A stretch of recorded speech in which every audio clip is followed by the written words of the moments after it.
आदरणीय ज्योति जी से निवेदन करूंगा कि स्वामी जी का स्वागत बोलो आप भी परिवार के ही ना। हाँ बिल्कुल जी। मैं आदरणीय वर्मा जी से निवेदन करूंगा कि आप स्वामी जी का ये तो औपचारिकताओं से तो नुकसान हो रहा है। महाराज जी ये संस्कार भी देना जरूरी है बच्चों को कि अपने संतों के अपने बुजुर्गों का सम्मान करना चाहिए। ये संस्कार भी उनको देना जरूरी है। मैं कथा से निवेदन करूंगा कि कौशल मैडम का एक बच्चे से जी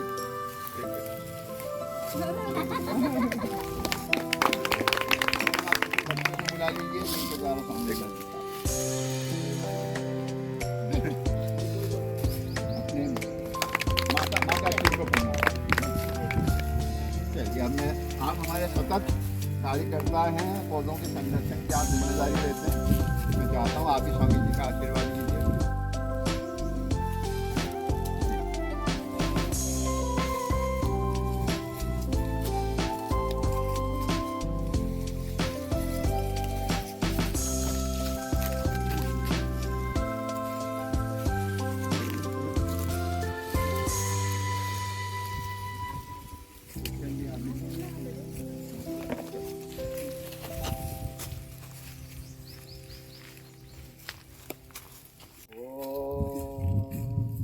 सर्वे भवन्तु सुखिनः सर्वे सन्तु निरामयाः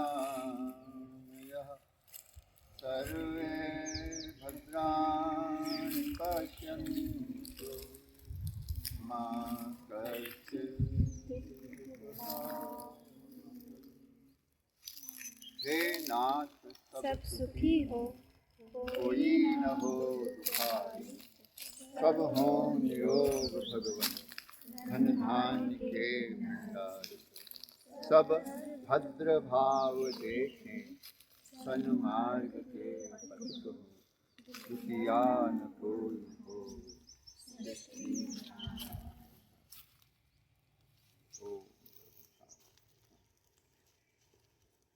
हम बहुत हर्ष की बात है कि आज आप सब लोगों को आशीर्वाद देने के लिए हमारे बीच हमारे आचार्य हमारे गुरुवर अभी बाल योगी जी आदिनाथ जी हमारे बीच में है।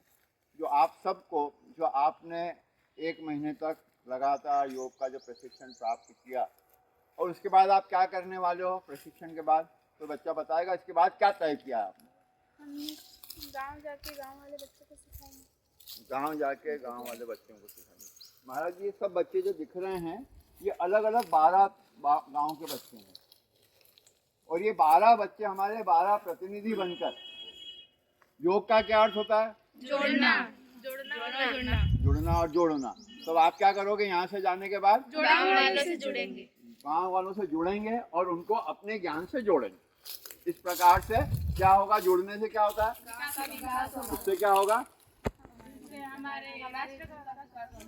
गांव का भी विकास होगा। तो ये सबका साथ सबका विकास में अपनी एक छोटी सी आहुति देने के लिए बच्चे दृढ़ संकल्पित हैं।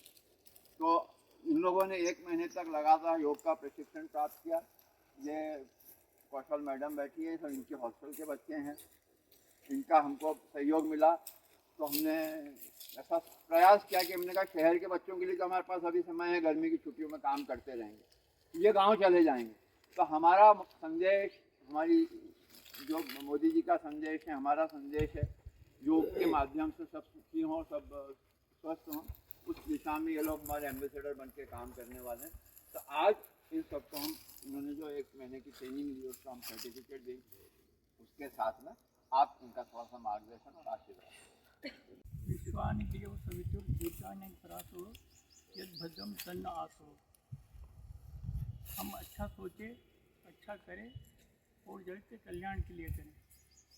इसी भावनाओं को लेकर आप सबने ये प्रशिक्षण प्राप्त किया और गीता में कहा गया है समत्वम योग मुच्यते। समत्व आना चाहिए, समानता आना चाहिए, वही योग है। तो हम सब राष्ट्र को विकसित करने में अपना योगदान करेंगे। आप सब क्षेत्र में जा रहे हैं, गांव में जा रहे हैं, उनको जोड़ेंगे, उनसे जुड़ेंगे और ये कड़ी निरंतर चलती रहेगी और देश के विकास में हम सब सहायक सिद्ध होंगे। इसी संदेश को हमें आगे बढ़ाना है।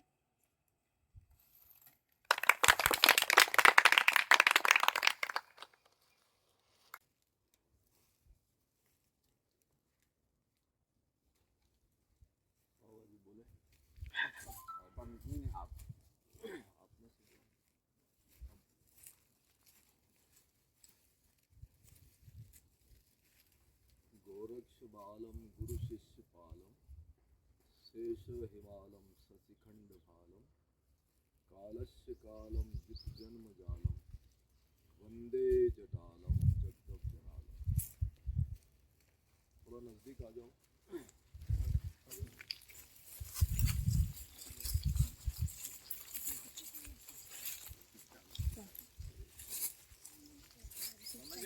दिखाना नहीं है। आप सभी बालिकाओं को और बाकी लोगों को खूब सारा आशीर्वाद है। बाबा महाकाल की कृपा बनी रहे। जैसा कि अभी पाहवा जी ने बच्चों से पूछा कि हम 10 दिन 20 दिन या महीने भर के योग से क्या सीखे हैं, तो बहुत अच्छी बात बोली कि हम योग को समझें और योग का मतलब जो है वो समझ करके बाकी लोगों तक पहुंचाएं। योग को पतंजलि जी ने और उसी योग को आदि योग युगादि ब्रह्मा सेवते शिव शंकरम, उसी योग को भगवान महायोगी गुरु गोरक्षनाथ जी ने इस पूरी सृष्टि पर प्रसारित किया और बहुत ताकत से उसको लोगों तक पहुंचाया। लेकिन इस भारत का दुर्भाग्य रहा कि योग और हठ योग इन दोनों को ही लोग भूल गए और उसके बीच में से एक योग आया जिसको सहज योग नाम से जाना गया। और उसके बाद फिर एक प्रक्रिया चली कि बाबा रामदेव जी ने उस योग को केवल स्वास्थ्य को लाभ दिलाने के लिए उसको शुरू कर दिया। तो अधिकतर लोगों ने ये समझा कि अगर हम योग करेंगे तो स्वस्थ रहेंगे, और उनको ये लाभ और लोभ लालच रहा कि शायद 50 वर्ष की जगह हम 80 वर्ष जी सकते हैं, इसलिए योग करना चाहिए। लेकिन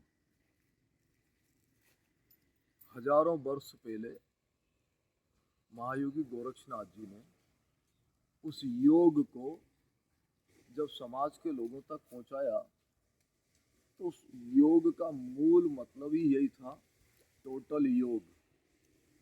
तो जब अपन ऊपर से लाते हैं जोड़ते हुए, तो टोटल योग जो होता है जोड़ करके वो सारी संख्याएं एक हो जाती है। तो उस योग से संपूर्ण सृष्टि के लोगों को जोड़ना। और अभी जो लग रहा है देश में कि अमुक अमुक जातियां हैं, अमुक पंथ हैं, अमुक धर्म हैं, अमुक पार्टियां हैं, हम सब लोग इस देश के जितने भी थे वो सब बढ़ चुके हैं। और ऐसे समय में महापुरुषों का जो योग है, जिसको मूल रूप से जोड़ने के लिए इस देश में प्रसारित किया गया, तो महायोगी गोरक्षनाथ जी ने उन संपूर्ण व्यवस्थाओं को पूरे संसार के लोगों को बताया, सुनाया और उसको प्रैक्टिकल और थ्योरिकल दोनों में दिया। जो लोग किताब से या वॉइस से समझ सकते थे उनको वैसे समझाया, और जो लोग नहीं समझ पाए फिर उसको प्रैक्टिकल में ला करके उन्होंने सबसे पहले योगियों से, सिद्धों से, साधुओं से मिल करके और फिर योग को आगे तक बढ़ाया। और इतनी तेज गति से बढ़ाया कि इस देश में फिर योग से फिर हठ योग की एक अलग शाखा प्राप्त हुई।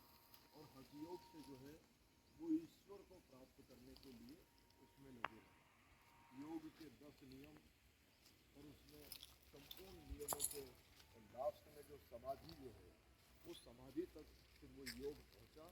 और समाधि से फिर वो जो है भगवान ब्रह्मा के पास में, शिव के पास में, और सृष्टि के जो ईश्वर हैं के पास तक पहुंचने का उनका बड़ा संकल्प रहा।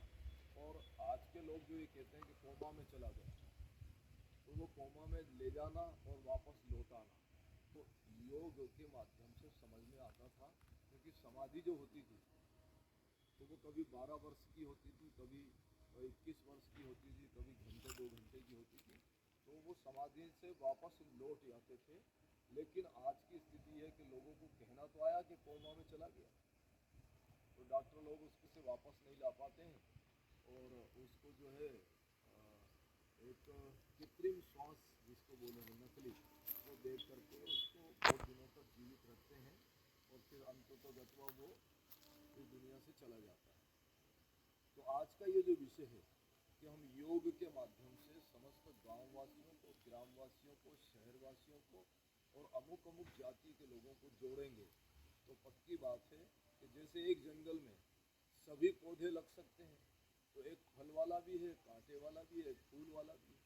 तो जब सभी पौधे एक जंगल में रह सकते हैं, तो वो की वही प्रक्रिया हम समाज में गाँव में लोगों को बताएं।